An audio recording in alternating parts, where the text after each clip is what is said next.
Our first guest today is Tara Whitten, and she's doing nutrition for the pro athlete. And she's very, very accomplished track racer for bicycling. And she converted from cross-country skiing to track racing and started seriously in 2008. And right off the bat, she did really well. She won a points race in individual pursuit at the Canadian National Track Championships. In 2009, she got into the World Cup Series. She won 2 silvers, and then 2 bronzes, and then 1 more silver that year. This is for the World Cup. Last, in 2010, they won the Track Cycling World Cup Team Pursuit in Colombia, and they got a gold medal for that, and also set a new Canadian record. And then she went on to the National Track Championship with 4 firsts and 1 second.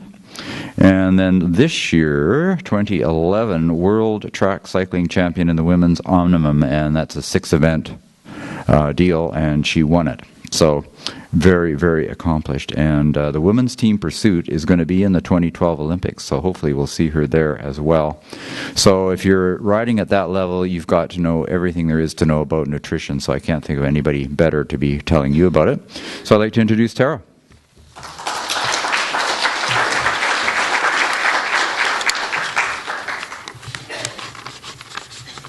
There you go.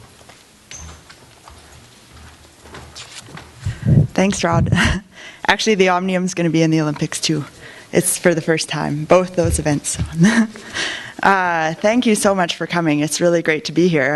I'm so amazed by this event. It's a huge undertaking to put it on, and it's just incredible to see the passion here.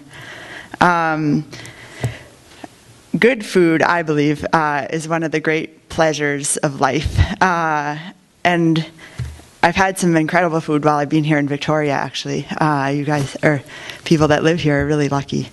As an athlete, nutrition is obviously an incredibly important aspect of performance. And I've been an endurance athlete for 15 years, 10 years as a cross-country skier, and then another 5 years as a cyclist. So I've learned a few things along the way. I was actually really excited when I was asked to talk about nutrition because I love to eat. Actually, sometimes I joke with my friends that I only really train hard so that I can eat more. Some of my friends that are not athletes are actually quite shocked at how much I can eat. And yeah, sometimes they just make fun of me for it. One of my good friends actually jokes that their dog only loves me because she knows I'll always have food nearby. So my nutrition philosophy is actually quite simple. I really believe in lots of variety, everything in moderation, and most importantly, listen to your body. Now you might be thinking, that's it? I came to this talk just to hear something so basic. But the funny thing is, it actually took me 10 years as an endurance athlete, struggling with my diet, struggling with my body image, and listening to different people and kind of overcomplicating everything, really, before I came to appreciate the beauty of keeping it simple. Yeah, I'll just repeat it again. Lots of variety, everything in moderation, and most importantly, listen to your body. So for the rest of my time this morning, I'm just going to tell you a little bit about how I came to this philosophy, and then I'll move on to some of the specifics of how I apply it in my everyday training life. I should mention, though, that I'm not a nutritionist. I'm just an elite athlete who cares a lot about how I fuel my body. And I'm really excited to be here to share with you guys a few of the things that I've learned along the way. As I mentioned, this simple philosophy didn't come about easily. In my past life as a cross-country skier, I went through a phase that unfortunately a lot of athletes go through. I was struggling with my body image, and I was convinced that I would be faster if only I could get leaner. I ended up talking with a nutritionist, and I came up with a very strict and regimented plan to try to get to that goal of being leaner. Unfortunately, I found that as an athlete, it was really easy to take things to an extreme. I think a lot of people that are very, driven and dedicated in their, whatever it is in their life, have this tendency to sort of take things too far sometimes. And it's really easy to do that with a diet.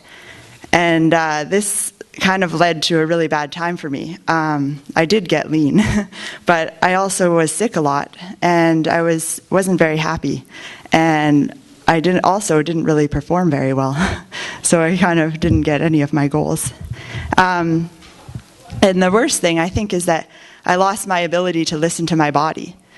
I think sometimes when you try to follow something that's so regimented, and it's basically written down on a piece of paper what to eat and how much to eat and when to eat it, you almost lose the ability to ask yourself, am I actually hungry right now, or am I actually full? And those are really powerful signals if you just let yourself listen to them. And I also found that by restricting certain foods, they actually ended up having this weird emotional power over me. So food was almost like a reward or a punishment, instead of being nourishment and actually pleasure, which as it should be. And it was also associated with guilt, which I think is a really dangerous situation, and unfortunately, I think it's really common that people associate certain foods with guilt. So the way I got past that was to just go back to basics.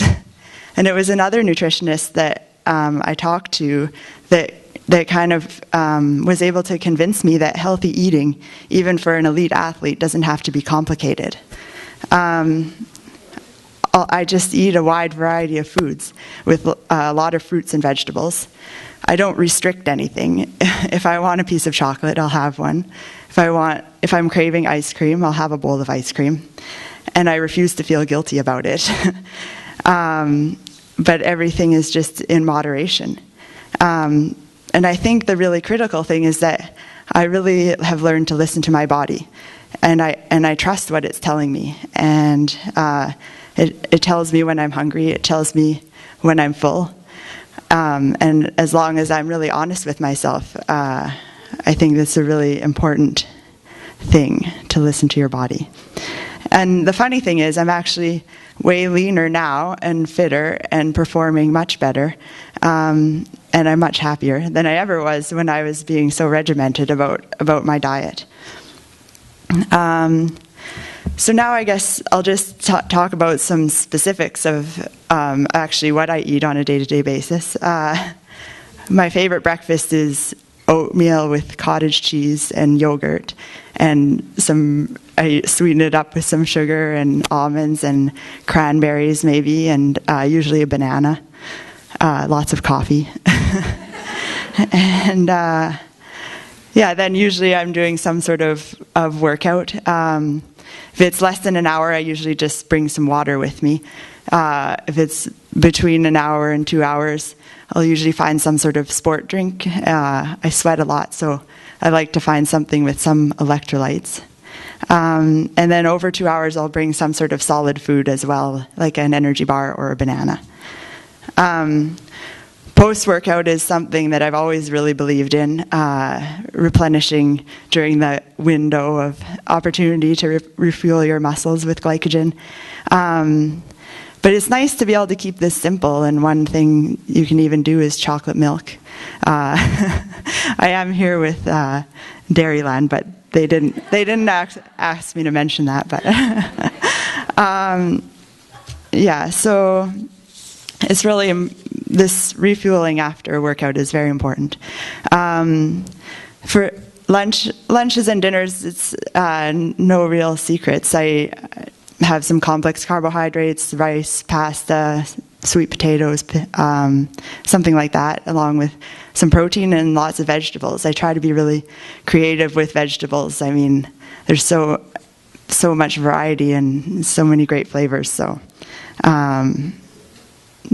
that's pretty much it. Except, so obviously, One kind of hurdle that people face is snacking, what to do about snacking, because inevitably you're hungry in between meals. And I think that's kind of maybe the danger zone is when you don't really have a healthy snack on hand. That's when you tend to reach for something unhealthy that's just quick and convenient. So I try to always bring some sort of emergency snack with me, and this is true if I'm away from home if I'm traveling, or if I'm away from home if people are away from home for work or for school. I mean, I think it's important to have a healthy option with you so that you're not tempted to reach for something that you don't even really want anyways. Lots of times it's just, a piece of fruit, or when I'm traveling, maybe an energy bar or something, to get through that so that I don't end up ravenous. When I am at the grocery store, we're lucky we have so much information these days. Sometimes it's a bit information overload, but I do look at the nutritional information. I mean, I don't live and die by it, but I try to pick things that are more healthy, less refined, maybe things that have the fewest ingredients. But really, it's just about picking things that seem like the healthy options, but not restricting things if you're really craving them. So yeah, as you can see, none of this is really rocket science. And I really think for anyone struggling with their diet or trying to improve it for training, there's no big secret. Train hard, listen to your body, and trust it. It will tell you what it needs. Make healthy choices, but don't restrict anything. Keep things simple. I really think if you follow these guidelines, not only will you be happier and healthier, but you'll be really giving your body everything it needs to perform at its best.